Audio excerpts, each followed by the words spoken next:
Welcome to New Connection, where you can tune in and grow. I'm your host, Vicki Thompson. You may be familiar with New Connection magazine, which has been enjoyed by readers in the Pacific Northwest for more than 20 years. On New Connection TV, we welcome authors, practitioners, and visionaries to share new ideas for alternative health, spirituality, and personal growth. Today, I'd like to welcome to New Connection Margaret Lembo, who is the author of Color Your Life with Crystals. Margaret, you have two other books that are on crystals. You're the owner of the Crystal Garden Bookshop in Florida. What inspired this love of crystals? You know, I think it really began because I catapulted out of the mortgage banking industry back in 1987 because of the stock market crash. And so when that happened, I had to find something to do because I had myself wrapped up in that identity of being a mortgage banker. So I had already invested in some crystals with some friends, and it kind of evolved that I opened up the crystal garden. Once I opened the crystal garden, I had so many opportunities for learning about crystals, working with crystals, and then I started to remember. Isn't that interesting? I found like I was remembering about the gemstones. Wow, so it just came naturally and flowed to you how to use them. It did. So beautiful. I know, it was, and I started doing healing crystal alignments, which is the laying on of gemstones, and I didn't really consciously know what I was doing at the time. But in the end, what ended up happening was I was guided, and it taught me what the gemstones were good for. I was always connected with color, though.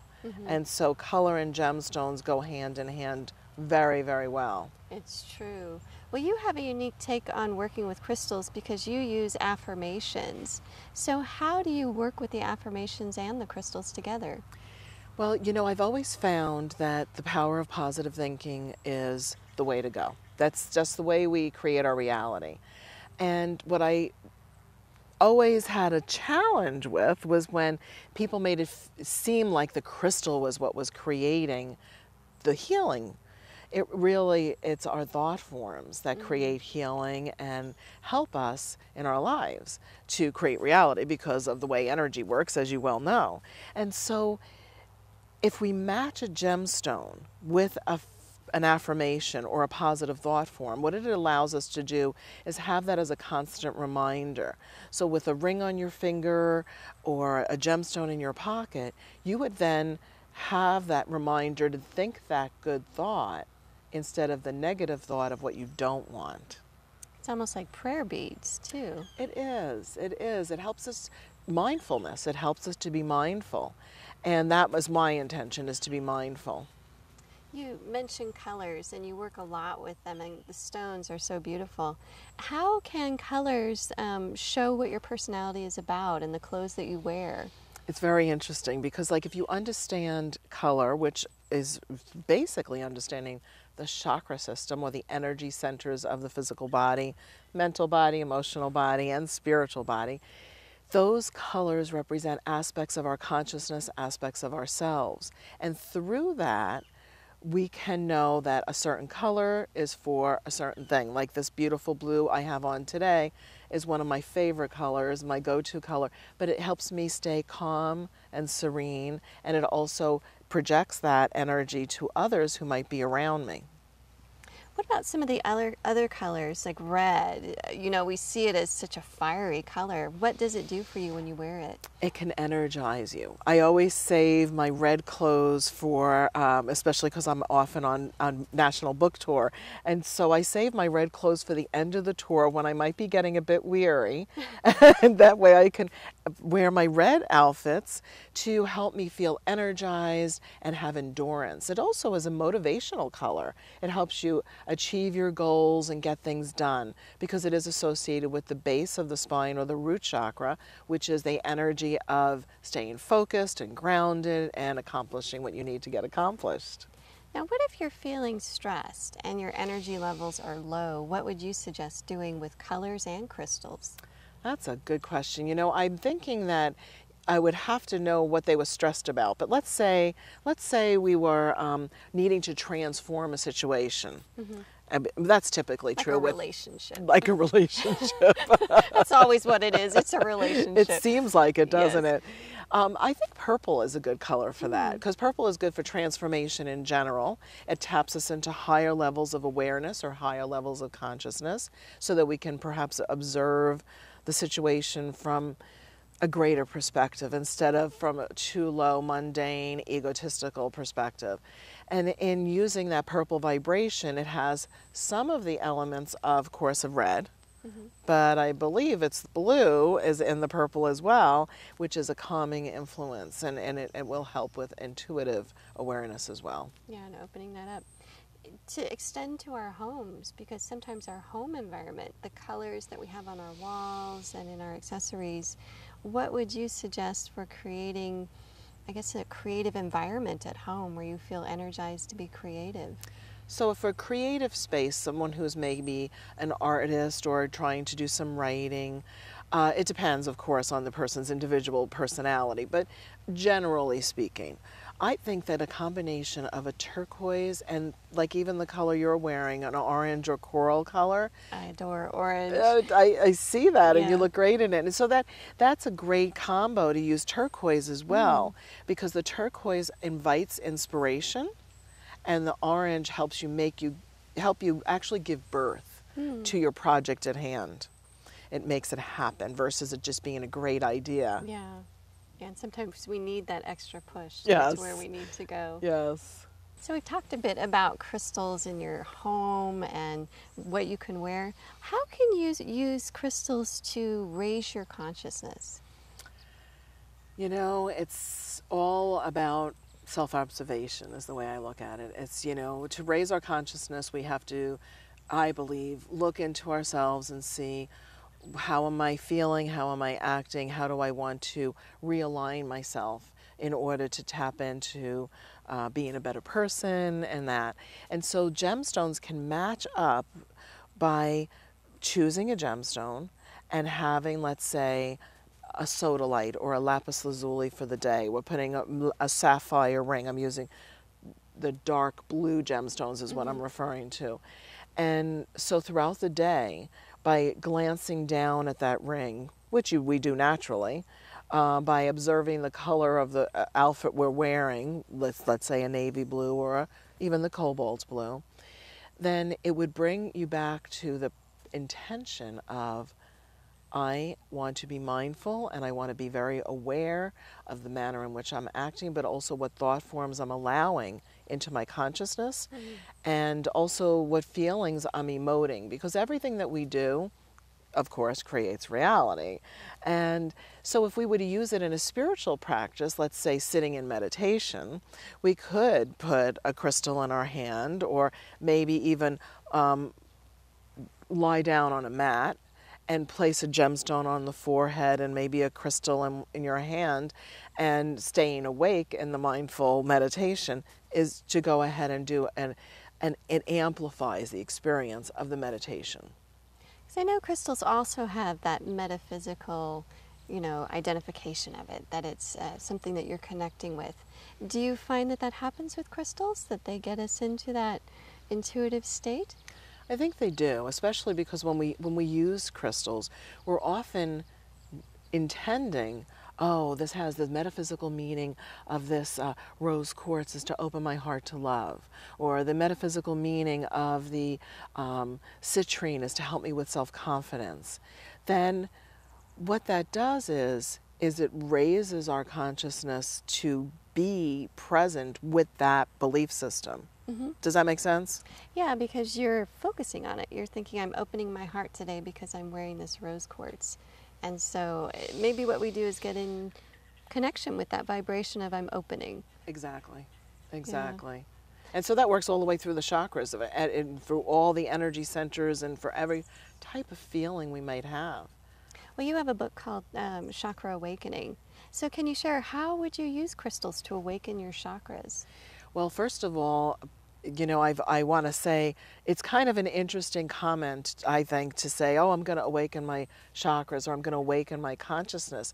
So I'd like to talk just a moment to say, awakening consciousness is really being aware of, and I've already said this, but I have to say it again, which is being aware of our thoughts, being aware of what we're feeling and how we're putting ourselves out into the world without going into what I call analysis paralysis. I'm sure you've heard that expression, but just to be conscious that what I'm thinking is creating, what I'm emoting, whatever I'm saying, you know, when we have those unconscious words that we put out there.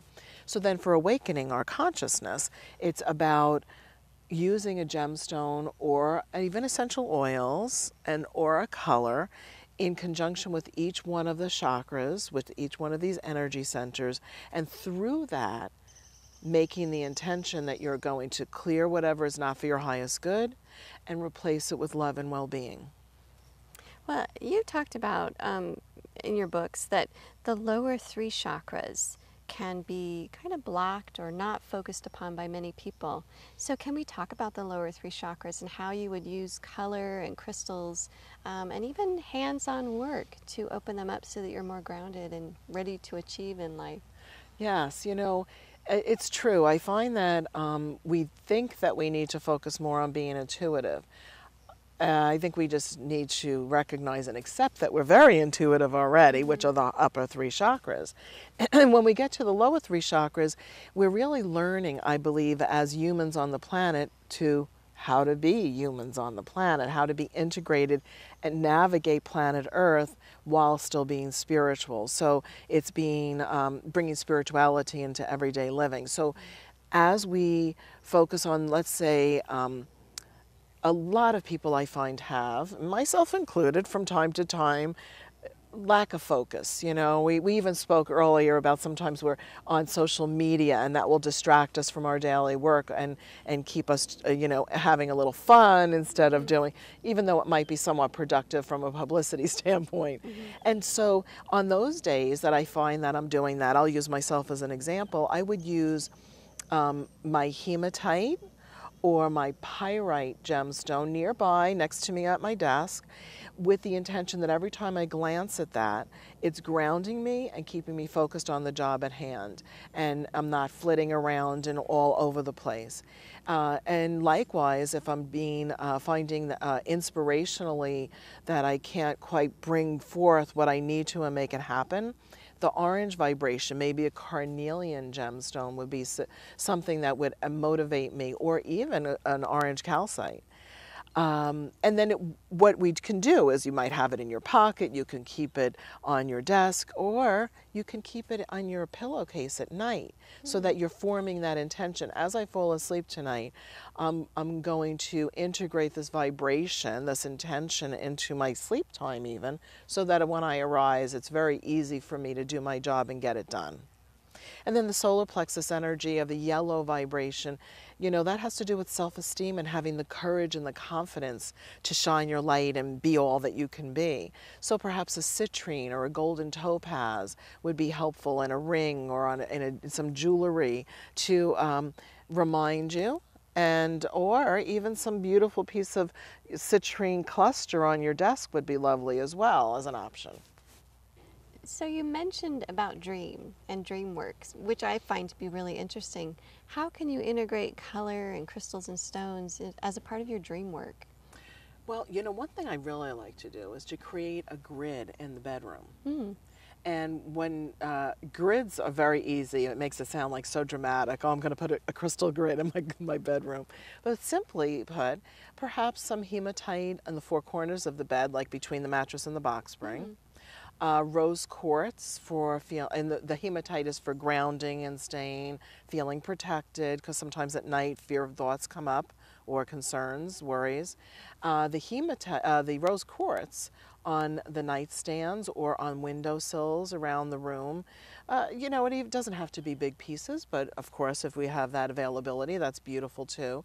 And then using amethyst and even Herkimer diamonds are lovely to have because they activate the dream time and dreaming and remembering one's dreams, because we always dream. It's just a matter of actually remembering the dream.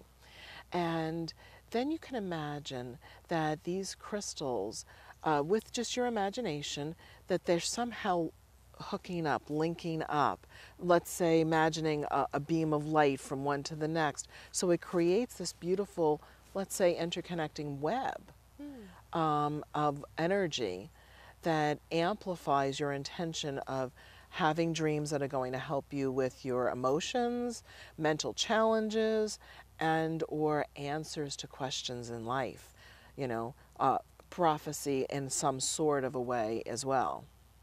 Because I think that time at night is so rich when you can open up and the vivid metaphors that you get in imagery. So it seems like it would be a really powerful way to set your intention of that web around you. It really is. And then the symbology that comes through, like you said, with the metaphors, it's just once we receive the information is to go ahead and do some journaling around it, making the notes, and then contemplation, because not every dream dictionary has exactly what it means to you, and then it helps you interpret what's going on in your life. It's true.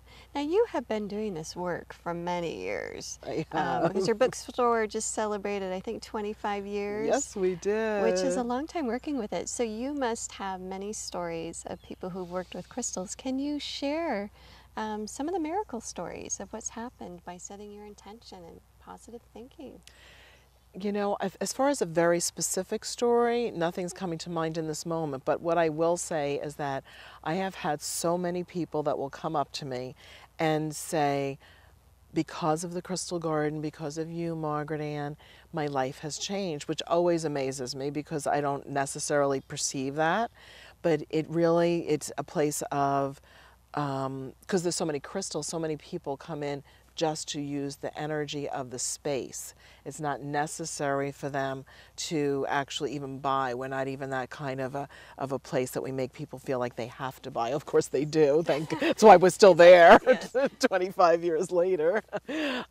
So there are many stories that I can't think of a specific one where people say, yes, it's transformed my life, and I don't know what I would have done if the Crystal Garden and you haven't been around. So that very supportive environment. So Margaret Ann, what would I do if I were getting dressed in the morning? Can I set the course of the day by the colors that I choose or the gemstone jewelry that I might select? Absolutely. This is one of my favorite things to do. I call it dressing with consciousness. I love that. Isn't that great?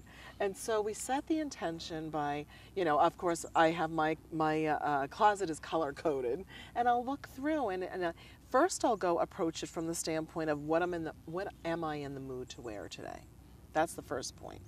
But then I also think about what is it that I want to achieve today? What is my goal? And some days are more important than others in that regard, but let's say it's a day that I'll be speaking.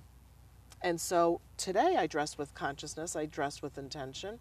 I purposefully chose a blue clothing because not only do I look pretty in this color, which is always important to feel like you look good, but it's also because it's very good for communication, for expressing oneself. So in knowing I have it on, knowing that I made that intention when I got dressed this morning, helps me so that I can feel comfortable speaking with you in front of camera today and going that way all day for the rest of my day. Now we can do this if we have a day that we have to not only maybe speak up for ourselves, but we need more confidence in that regard. We might accent it with some yellow clothing or a yellow scarf or a yellow sweater, even pocketbooks or purses that we might choose to wear. I have a yellow cover for my iPhone today because I wanted to stay confident about feeling comfortable in front of the cameras. So that's just an example, and I really like to have spirituality in everyday living and trying to use it in all the things that we do, and the more conscious we are, then there's mindfulness, and it makes sense. So many people are looking for jobs right now. If you were going on a job interview, what would you do to feel confident and exude who you really are at that interview? I would pick the favorite color. You know, I always suggest a favorite color. So that's one thing, is to contemplate that. You know, the other thing that has nothing to do with color that I remind people of that helps them feel more confident, because it is about confidence, is not only are you being interviewed, but you're interviewing the potential location of where you're going to be working. And you want to know that you're going to be happy, not so in desperation vibe, but more in, is this the right fit for me? Am I going to give service here well, and will they receive my service well? So I would combine a perfect scent, not too heavy scent because you don't want to smell, too perfumey, but have something that's going to help you with your confidence. Again, I would go with something a little citrusy and very light so only you can smell it. And then I would probably want to have a citrine in my pocket. I've mentioned citrine a lot because confidence does seem to have the biggest challenge for most people. Mm-hmm. What else would I do? I guess that's about it. I would probably do some prayer work and affirmations. So an affirmation is, there are plenty of people and businesses who want the goods or services that I offer. I use that for myself too. There are plenty of people with plenty of money who want the goods or services that I offer. And then I also think the thought, and why not me? I'm a good person. I have integrity, I have honesty, and I have love. And so when we start thinking those thoughts, that's vibrating, it's broadcasting. And it comes across and it's picked up, even if it's not a conscious thing with the other, the recipient of that broadcast. So what are some of your favorite affirmations that you use, and maybe some of the stones or scents that might help you through your day? Yes, my favorite, I think my favorite is, I am love. All that is attracted to me and all that surrounds me is love. That's a favorite because I feel and believe that if I know that I'm vibrating at the rate of love, and then I'm attracting only love into my life, it's going to be less and less that uncomfortable or challenging situations are going to show up in my life. I like to utilize, I actually like to use diamonds. Is that a little diamond? That's very sweet. It is with a diamond. Heart. It's my Aunt Rose's, so it brings extra vibe of love from family. And many people do have diamonds. They have their diamond wedding rings, or they have diamond earrings, or some kind of, and so you don't even discount the very precious gemstones. I do like to wear my emerald ring and I didn't wear any rings today, but emerald rings and a ruby and a sapphire ring they're not even super expensive ones. They're from India and they're really beautiful and they remind me of what I want. Wonderful. Margaret, it has been such a pleasure having you here today in such a beautiful environment. So thank you so much for joining us. Oh, Vicki, thank you for having me. It has been fun. Thank you. You can learn more about crystals at our website at newconnectionjournal.com. Join us next time on New Connection, where you can tune in and grow.